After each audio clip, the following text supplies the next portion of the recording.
거기다가 이제 한 가지 더 궁금증이 있죠. 저는 개인적으로 제일 궁금한 상황인데 어제 이제 동시만기 흐름이 어땠느냐, 내부적인 상황들, 그다음에 외국인들 포지션 어떻게 됐을까 그 얘기를 쭉 했었기 때문에요. 네. 오늘 아침에 저는 개인적으로 제일 듣고 싶은 부분이 그쪽입니다. 예. 네, 뭐 그 얘기 네. 한번 하도록 하죠.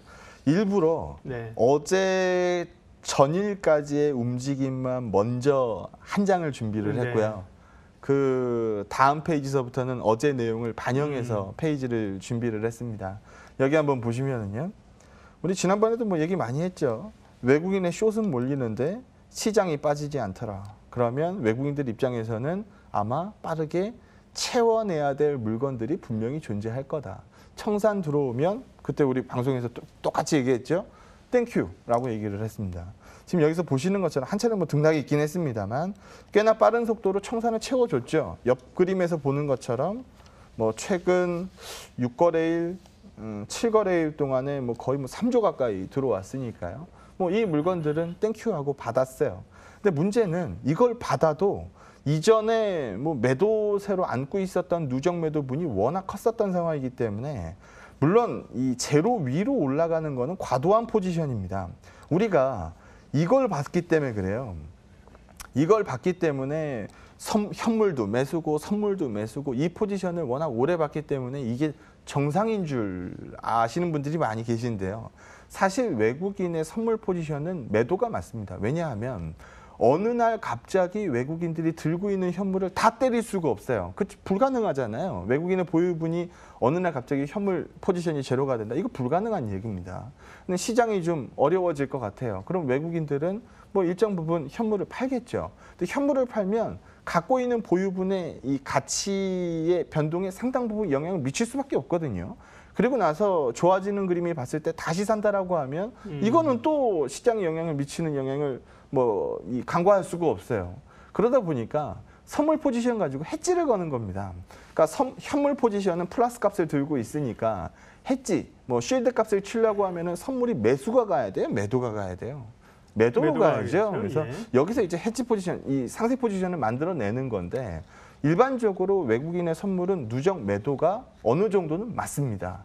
근데 이전에 그림을 보게 되면 뭐 그냥 삼은 먹는 시장이었잖아요. 예. 사실 우리 그때 야 뭐 얘네들 뭐 선물도 매수고 현물도 매수고 그때는 뭐 걱정할 게 없는 거죠. 예, 그냥 뭐 강세 마인드 맨날 이거 방송하면 되는 거거든요. 근데 여기서 보는 것처럼 한 차례 크게 꺾였어요. 그러다 보면 다음에 나오는 그림들은 보나마나죠. 예, 그래서 과하게 눌렸다가 일부 채워냈는데 비어 있는 구간이 있다. 그럼 이 비어있는 구간들 누적 매도 포지션 입장에서는 어제 종가 높은 게 좋아요? 낮은 게 좋아요? 낮은 게 좋죠. 그래서 어제 막판까지도 크게 눌려 있었던 그림이라고 보시면 될 것 같고요. 그러면 이 변화가 언제서부터 만들어졌느냐. 선 하나 그어보시면 여기서부터예요. 이게 중요한 포인트점입니다.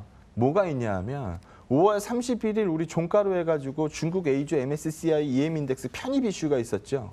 동시효과 때 어마무시한 거래가 벌어졌잖아요.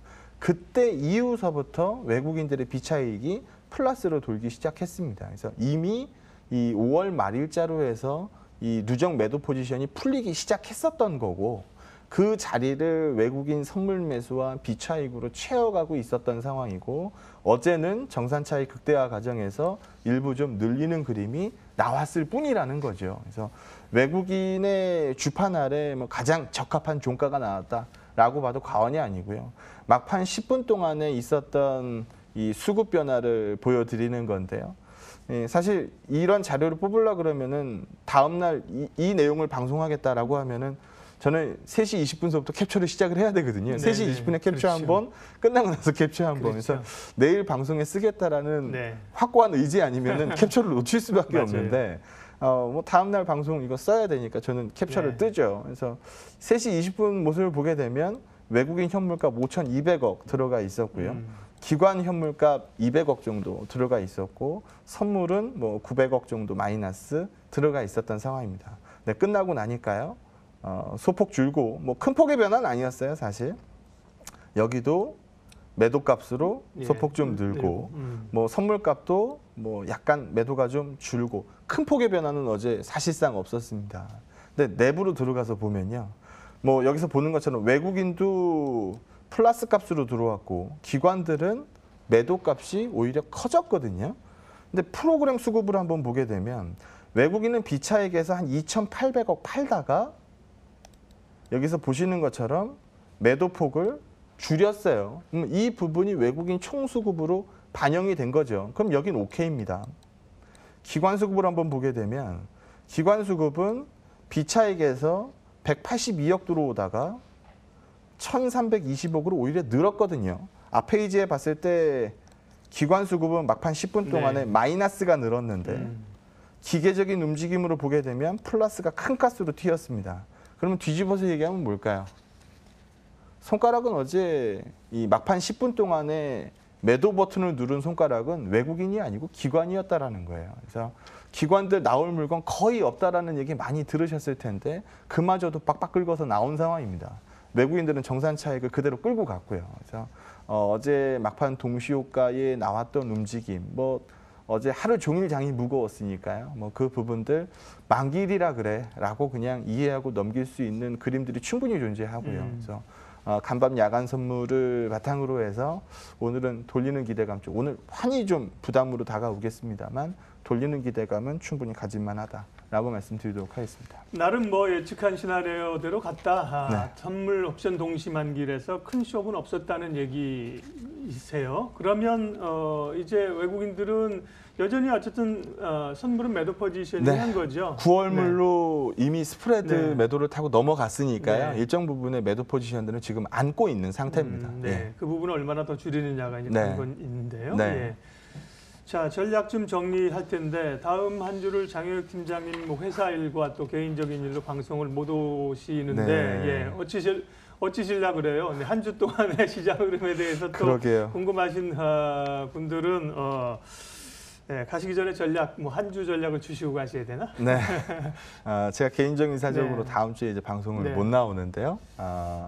제 마지막 오늘 전략은요. 어제 정말 그 40몇 포인트 빠지는 장에 만약에 외국인들이 A 주식도 팔고 B 주식도 팔고 C 주식도 팔고 이렇게 전체적으로 싹 다 밀고 내려갔으면 네. 그러면 이거 진짜 못 해먹겠다 뭐 이렇게 얘기 충분히 나갈 만합니다. 근데 어제 외국인 총 매도 양으로 봤을 때는 정확히 4,719억인데요. 이 중에 삼성전자 매도가 3,270억이에요. 그래서 그냥 어제 시장 종가가 필요했다라는 느낌을 지울 수가 없습니다. 그래서 그래 어제 3,270억 쏟아부어서 삼성전자 얼마 빠졌는데라고 읽어보면 그래 뭐 저 정도의 그 정도 낙폭이면은 됐다라고 얘기하는 시각도 분명히 존재할 거고요. 충분히 눌려 있는 자리 필요했을 외국인들이고 퍼즐을 맞춰 끼우기 위해서 뭐 움직였었던 수급 움직임 아니었겠나. 그러면 반영할 거 다 반영했으면 반대 포지션 쳐다보는 거는 당연한 그림. 제가 자리 복귀할 때까지 지금보다는 높은 지수권 기대해 보도록 하겠습니다. 예, 저도 그 말씀 드리려고 그랬는데요. 네. 그대로 서 있으면 좋겠지만 팀장님 오셨을 때 그래도 조금 좋아졌네요. 네. 몸 좀 풀어봅시다 이런 그렇게 얘기지만 시작했으면 좋겠네요. 하실 수 있도록 했으면 좋겠습니다. 장효혁의 마켓 시그널 장효혁 팀장님 인사드리고요. 장 팀장님이 이제 다다음 주 화요일 날 다시 만나서 시장 얘기하도록 하겠습니다. 수고하셨습니다. 네, 고맙습니다.